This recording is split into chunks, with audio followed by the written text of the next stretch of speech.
All right, so once we've considered it, we show both sides, or both the top and the bottom are going to 0. Therefore, we cannot plug it into our normal one. We take the derivative of the top and then the derivative of the bottom. Are we going to be okay to plug in 0 now? Yes. If we plug in 0 to the top, what do we get back out? 3. And if we plug in, we can't plug in 0 to the bottom. So yeah, my limit on that is just 3. So where before we could not have found an answer to this limit by applying L'Hopital's rule, we then can take the derivative and then find it. You'll kind of understand some of the ones that you'll see in advance when you need to take the derivative multiple times, because you'll start to see derivatives of things like x's and x squareds that you know if you take the derivative enough times, it's going to break down to a number. Like that's when you're going to need to do it multiple times. So we're going to see that actually on the second example. So again, showing our consideration at the beginning, we're going to think to ourselves, and I know some of this like mathematically isn't going to make a ton of sense, but if you take infinity and like pretend you're plugging that in for x and square it, you're really just going to get infinity, right? It's a bigger infinity, but it's an infinity. And if you take e and take it negative to the negative infinity, what's that going to give you? That's still going to be infinity. Because when you plug in negative infinity to that, it's going to turn it into a positive. You're taking a base 2 point something to an infinity. That's going to be a huge number, an infinity basically. So all you're doing is thinking, if I plug in a massive number, I'm just going to get a massive number back out, right? Approaching infinity. We'll just call it that. So there's your consideration. Now, because of this, L'Hopital's rule applies. So I can now take my derivatives. The limit, as x approaches negative infinity, what is my derivative of x squared? 2x. What is my derivative of e to the negative x? Negative e to the negative x. Now, real quick question. Do you think this has helped us yet? No, because if I again try to plug in negative infinity, this goes to negative infinity, this goes to negative infinity, still an indeterminate form. It's not going to give us an answer still. But can you kind of see what I mean by when you start to see the derivatives start breaking down? That top one, if we go one more time, what's going to happen to that top derivative? No more x's, and it's just going to be a 2. So you can kind of see when you're going to hit the point that it's okay. So we can do this another time if we need to. The limit as x approaches negative infinity, what's the derivative of 2x? 2. What's the derivative of negative e to the negative x? E to the negative x. Some of those e functions are like circular. They just keep going around and around. Okay? Are we going to be okay to plug in negative infinity to this one? Well, let's just think about what this would look like. 2 is 2. What is this going to go to? Infinity. So let me just ask you this. It's kind of math theory, but if you take 2 and divide by a really, really big number that just keeps getting bigger and getting bigger and getting bigger, that's going to be 0. So if you, and this is kind of just a different concept for us, but if you take 2 and divide by infinity, which you're not going to write it that way because saying 2 divided by infinity is ridiculous. But if you're just saying infinity is a number that keeps on getting larger, then 2 divided by a number that keeps getting larger keeps getting smaller and goes to 0. Okay? Now that is definitely one of my freshman year of college math theory classes. But just know, if you have a number divided by infinity, always going to go to 0. Okay? You just end the game. Yeah, you can, but yes. All right, we're going to try that a couple other times on the back, and we'll be done. And you'll have test correction time if you need it. Okay? Now, on the back, we have a couple examples here where maybe our original stuff does not apply. Okay? Now, mentally, looking at this first one, is plugging in infinity going to do me any good? No, it's just going to be a mess.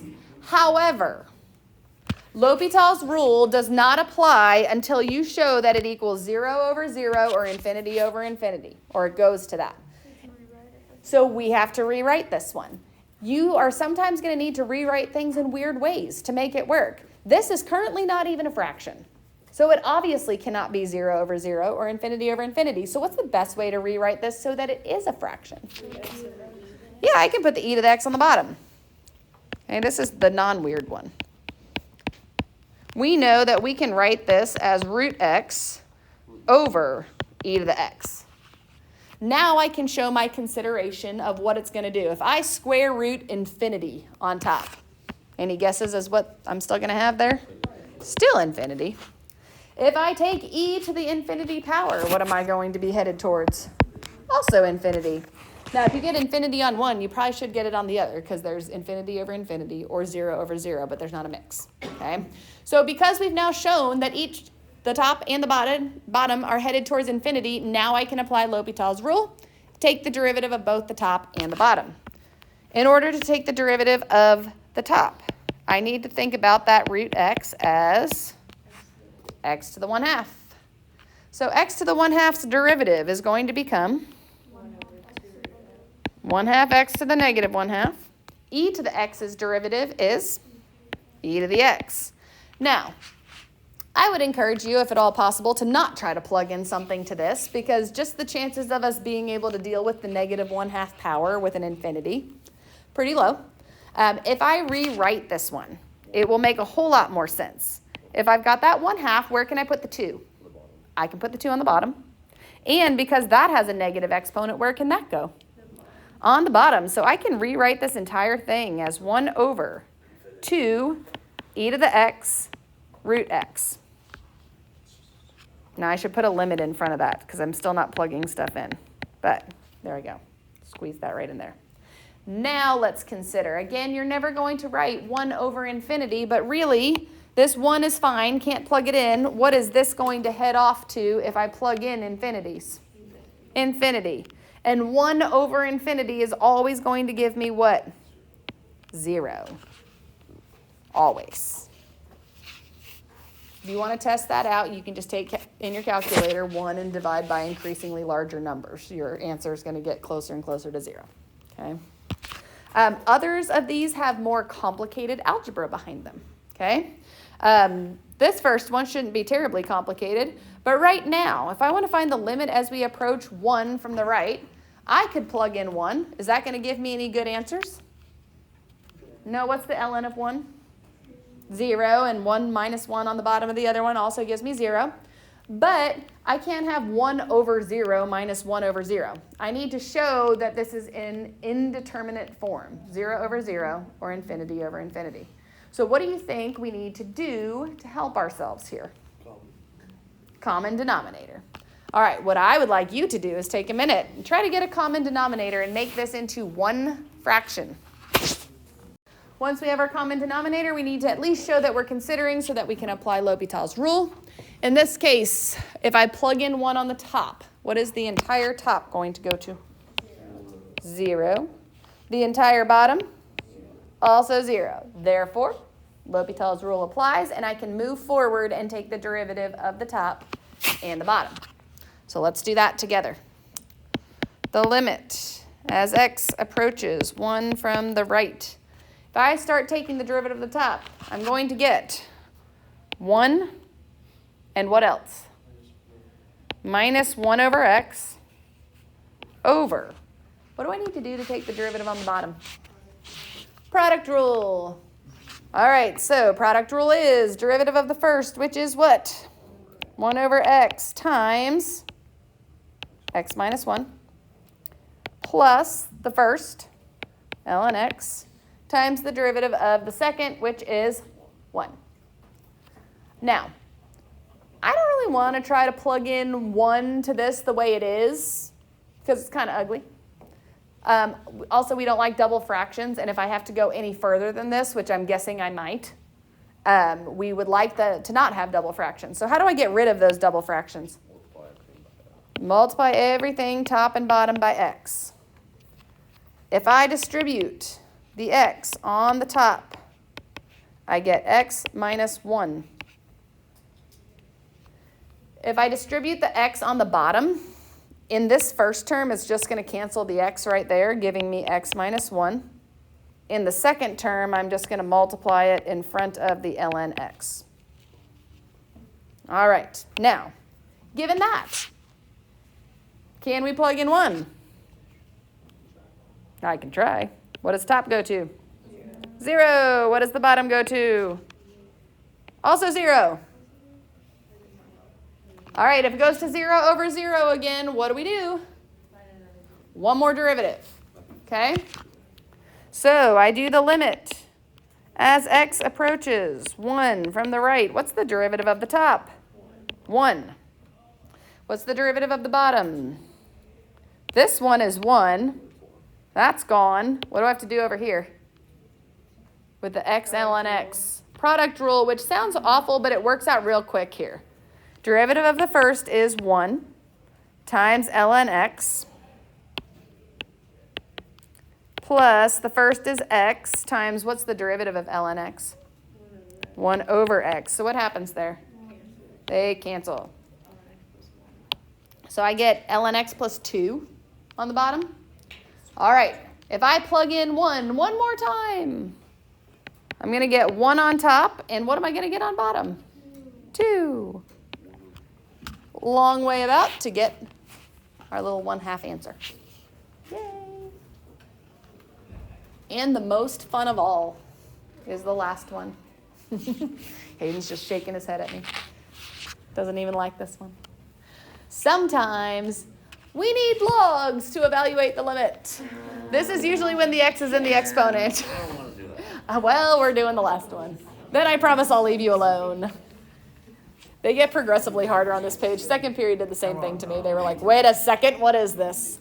So the issue on this one is that as much as you'd like to turn this into a 0 over 0 form, when x is in the exponent, it is not possible to do so, okay? I'm going to go ahead and advise you to make like 2 columns in here just to give yourself some room to work, okay? So if you cannot do this, this is the version that we did of doing derivatives with logs where we took the log of each side. Then you can use that on here too. So the first thing we do is we say this entire thing is equal to y, because you have to be able to take the log of both sides in order to do this. So if I make that whole thing equal to y, I can then take the log of both sides. And I'm going to move my y to the left here when I take the log of both sides because I just feel better about it. So I have ln of y is equal to the ln of the limit as x approaches infinity of 1 plus 2 over x to the x power. So that is literally just taking the ln of both sides, sticking it in front of both. Now, you will probably never again write that first step because really in order to use the ln properly, I need the ln to be next to that parentheses and not in front of the limit. The way that limits work, you are allowed to reverse those. So I'm allowed to then, and I'm just going to erase instead of rewriting a whole second line, you are allowed to move the ln in and move the limit out. Limit. There we go. I don't really want to write that in 2 steps, and if you want to go directly to that, you can. But just to like speak about it, I showed it the first time. You're going to take the ln of both sides, and then you're allowed to move it inside. Now, once you've moved it inside, what good does that do for me? What am I allowed to do with that x? I am allowed to move it in front of the ln, which is the whole point. Because once I've moved it there, then I can start putting stuff into fraction form, okay? So I've got now, once I move that in front, the limit as x approaches infinity of x times the ln of 1 plus 2 over x. Now, this is probably the oddest thing that we're going to do in this problem on this next step. Right now, the way it is, I can't really plug in infinity and get one of my 2 indeterminate forms, can I?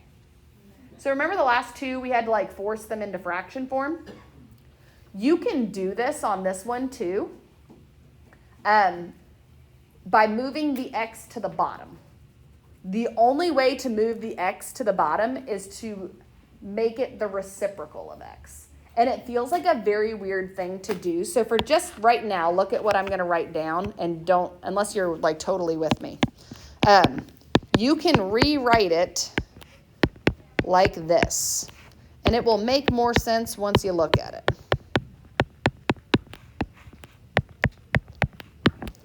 That is an equivalent form. we really never go in that direction.